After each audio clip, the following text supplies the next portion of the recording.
YTN사에서 주차만으로 가능한 전기차 무선 충전 기술을 봤는데 거기서 제 방식에 서로 파형이 틀린 여러 개의 무선 전파로 충전하시면 제 기술에 해당합니다.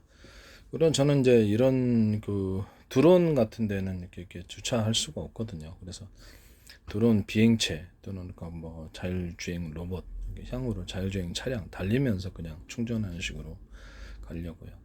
그래서 이거 방식은 그렇죠. 서로 이렇게 이제 파형이 틀린 무선 전파로 무선 전파가 한두 개가 들어가는 게 아니라 강한 출력으로 가면 어떻게 되죠?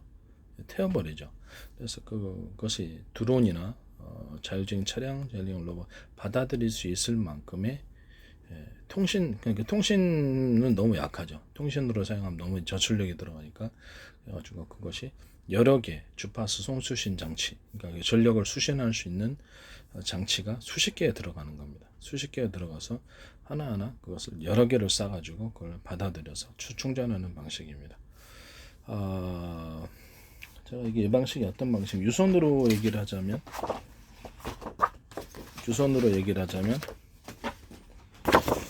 이게 전기를 하나로 충전을 할 때는 빠르게 충전하기 위해서 굉장히 고전압이 들어가야 된다는. 그럼 이게 그만큼 발열의 위험도. 그래서 전기차에서 제 방식은 이제 이게 현재 있는 그 배터리를 물리적으로 나눠요. 거기 안에 구간만 나누는 게 아니에요. 실제로 물리적으로 나눠서 각각 겹벽 처리를 해서 발열 문제를 해결하고 하나만 이상이 생기더라도 나머지는 이상이 없도록 그렇게 만드는 거죠.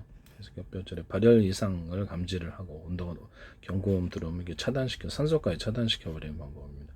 겨울철에 이제 보온도 되고 또 뭐 냉각, 여름철에는 시원하게 냉각도 할 수 있고 겨울철에 너무 추우면 약간 보온을 해줘서 전기차의 효율을 높여줄 수도 있습니다. 이런 방식에는 전기차가 이제 밤새 내내 주차해 있을 때도 약간 이게 별도의 전력 장치를 통해서 계속 이게 난방을 해줌으로써 이렇게 전기차의 뭐랄까 성능을 높여줍니다. 전기차의 효율이 떨어지잖아요. 겨울에는 얼어가지고 이게 액상이라서 그렇습니다. 전해질이 그러니까 통로를 어떤 형태의 통로가 됐든 통로를 만들어줘서 그런 문제를 해결할 수 있는데 그렇게 만드시면 제 기술 구조를 도둑질하는 것이 되십니다. 이렇게 되고 기본은 전기차를 이렇게 콘센트 방식으로 해서 이렇게 일일이 충전해 줍니다. 이 안에는 뭐 4분의 1이든 6분의 1, 8분의 1, 16분의 1이 됐든 회사에 알아서 각각의 전기를 더 순식간에 완충하는 그런 방식을 씁니다. 이게 잘게 쪼개가지고 이게 분할해서 그 전기를 분할해서 충전하는 방식이 되겠습니다. 이런 방식은 휴대폰에도 쓸 수 있습니다. 뭐 이렇게 각종 산업기기는 이 방식이 다 들어가리라고 생각합니다. 이것은 제 기술 구조에 해당합니다. 기술 도둑질하지 마세요. 무선도 그렇죠. 무선도 이런 식으로 하는 거예요. 무선도 이렇게 각각 수신할 수 있는 장치를 8개를 있다. 8개에서 각각 무선 송수신 장치를 사용해서 각각 충전합니다. 무선 전파로 들어와도 너무 출력이 강하면 그렇죠. 태워지는 그 차체 차량이다 그러면 차체가 견딜 수가 없겠죠. 자칫한 인명사고 일어나고요. 전투기 같은 거 공격할 때 A사로 공격할 때는 무선 파형했던 여러 개의 전파를 사용합니다. 그럼 이 전력을 한꺼번에 보내면 그렇죠. 드론이나 뭐 자율주행 차량이나 인명사고나 그 제품이 파괴될 자율주행을 이렇게 감당할 수 없죠. 그럼 이거를 10개나 20개로 40개로 나눠서 무선 전파를 각각 보낸다고 합시다. 그럼 괜찮겠죠. 그러면 그때 얘가 하나하나씩 충전하는 거예요. 무선 전파식으로. 무선 전파도 무선 송수신 장치를 가려주고 무선 충전을 이렇게 해서 하는 겁니다. 또 하늘에 떠 있어도 그런 식으로 보내면 되겠죠.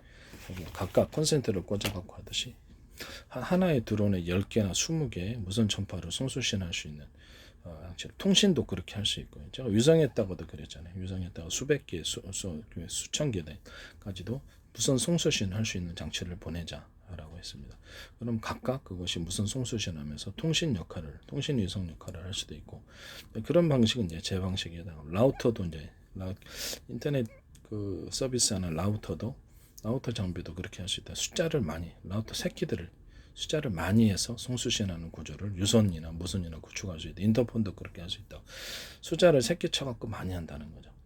거기서 각각 다 하고 이렇게 약간 상위 보고 구조, 최종사령부, 중간사령부, 일선부대 이렇게 일선부대는 숫자가 많고 중간사령부를 거쳐가지고 최종사령부로 들어가는 구조고 최종사령부는 하나는 예비로 나가지고 고장 났을 때 그걸 통해서 선로를 통해서 들어가고 다시 일선 부대도 무선 송수신을 담당하는 일선 부대 그것도 숫자를 몇 개 더 여유 있게 나가지고 고장 났을 때 그것을 대체를 한다.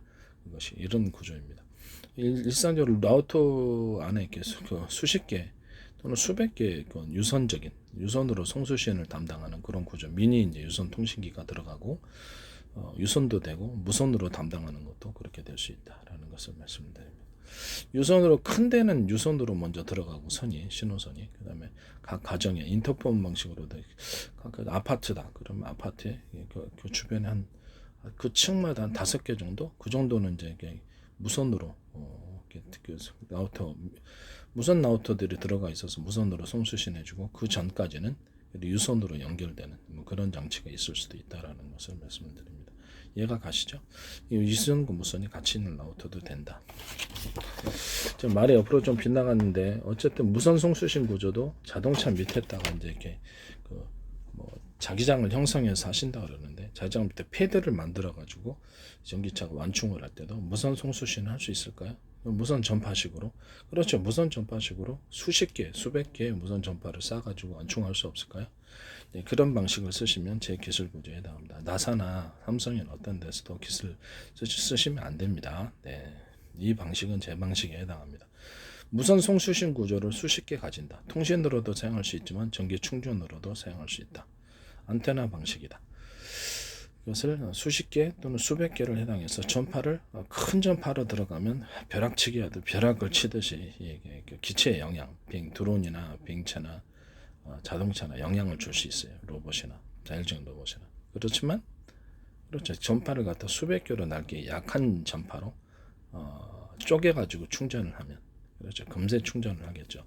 이렇게 무선 전파를 갖다가 잘게 수십 개나 수백 개 쪼개갖고 각각의 송수신 장치가 있고요. 거기다가 뭐 10개가 전기 자동차 연계 10개가 될 수도 있고 5개가 될 수도 있겠죠. 이런 식으로 해서 전기 충전하시면 제 기술 구조에 해당한다는 것을 말씀을 드립니다. 전기를 잘게 쪼개면 그래 차체에 큰 문제가 없겠죠. 이런 식으로 충전한다. 그러면 이제 반도체나 그럴 때도 반도체도 그렇죠. 반도체도 여러 개 이제 무선 송수신 장치를 넣어서 전기 완충을 할 때도 전기를 충전한다 방식도 그렇게 되고 뭐 통신 구조도 여러 개가 들어가서 휴대폰 안에도 무선 송수신 장치가 여러 개 들어가 있어 갖고 각각 채널을 형성하시면서 수백 개의 채널로 통신 구조가 이루어질 수도 있고 또 충전도 가능하다는 무선으로 충전도 가능하다고 얘기를 했었죠. 그때도 이제 이렇게 무선 충전 기기를 무선 통신 기기를 그냥 무선 충전 기기로 바꿀 수도 있어요. 그러면 그거를 잘게 전력을 쪼개려면 어떻게 되죠? 숫자가 많아야 되겠죠. 무선 송수신 구조는 숫자가 많아서 전력을 100을 보낼 거를 10단위로 해서 10개를 보내면 그렇죠. 약한 전력이 들어가면서도 금방 충전이 되겠죠. 이런 식으로 하는 거 한꺼번에 100의 전기를 보내면 이렇게 그 기기에 영향을 주지 않을 수가 없어요. 이런 식으로 전기를 잘게 쪼개갖고 무선 송수신 구조를 하거나 무선 충전 기술을 사용하시면 제 기술을 도둑질하는 것이 되신다라는 것을 말씀을 드립니다. 삼성이라든지 그다음에 SK라든지 뭐 애플이라든지 이런 기술 쓰지 마시라고 다시 한번 부탁을 드립니다. 네. 나사도 마찬가지. 어디서든 이 기술을 쓰지 마세요. 이것은 반도체나 컴퓨터 부품 안에서도 들어가서 이런 송수신 구조는 무선 송수신 장치가 여러 개 많은 거예요. 라우터처럼 제 방식에 내도 뭐 숫자가 뭐 10개가 될 수도 있고 각각 송수신을 해주고 신호적인 장치를 이런 것을 통해서 해주면 굉장히 빨라지겠죠. 이렇게 숫자가 많이 들어가서 무선 송수신하면 드론도 숫자를 많이 해서 송수신하시면 인공위성이나 이런 고장 났을 때 드론이나 비행체를 띄워서 그걸로 대신할 수도 있다라는 것을 말씀드립니다. 뭐 드론 무선 송수신용 드론을 띄워가지고 항공기관에 또는 배관에 또는 우리 부대 간에 송수신 구조를 인공위성처럼 담당해 줄 수도 있다라는 것을 말씀을 드립니다. 떨어지면 또 보내죠 뭐. 네. 그런 구조를 가질 수도 있다. 그다음에 이렇게 지금 뭐 휴대폰이 됐든 자동차가 됐든 드론이 됐든 비행체가 됐든 또는 자율주행 로봇이 됐든 무선 송수신 구조를 여러 대 갖춘 경우 이렇게 여러 개 원래 필요한 목적보다도 한 개면 되지만은 뭐 2개, 4개, 5개, 10개, 20개 이런 식으로 많이 넣어가지고 라우터 구조를 가지고 제 방식의 소형 라우터 구조를 가져가서 송수신을 담당해주는 수많은 채널을 형성해주거나 TV 채널처럼 TVL 채널처럼 휴대폰 같은 데서 내가 TVL 채널처럼 해서 여러 개의 송수신 구조를 가져서 그거 갖고 통신하자, 무선 통신기기 그렇게 얘기했었죠. 제 방식의 있고 이런 그 휴대폰, 뭐랄까 워키토키 무선 전파 휴대폰이라고 서로 파행이 뜰 여러 개의 전파를 쓴다. 그러면 20개의 채널을 가질 수도 있고 30개의 채널을 가질 수도 있어요. 이런 거 앞으로 스마트폰 만드시면 제 기술 구조에 해당합니다. 뭐 무선 TV도 그렇게 할 수 있고요. 자동차 안에 달았다든지 무선 TV도 이런 식으로 가능하다. 이렇게 수십 개의 무선 송수신 통신 구조를 가지고 충전도 수십 개를 가질 수 있습니다. 수개에서 수십 개, 회사에서 만들기 나름이겠죠. 수십 개, 뭐 수백 개도 가능합니다. 이렇게 충전을 할 때 전기를 잘게 쪼개서 충전을 하시면 이상 없이 송수신 할 수 있다라는 기술입니다. 그래서 위성에서 뭐 이렇게 드론에게 이렇게 송수신 한데 태양빛을 통해 전력을 형성해서 송신한다. 각 비행체에서 이렇게 해서 수십 개나 수백 개 무선 전파를 발생을 해갖고 이렇게 드론 같은 거 비행체에 충격을 주지 않으면서도 전기를 잘게 쪼개서 보내는 기술, 이것을 사용하시면 제 기술에 해당한다는 것을 말씀을 드립니다.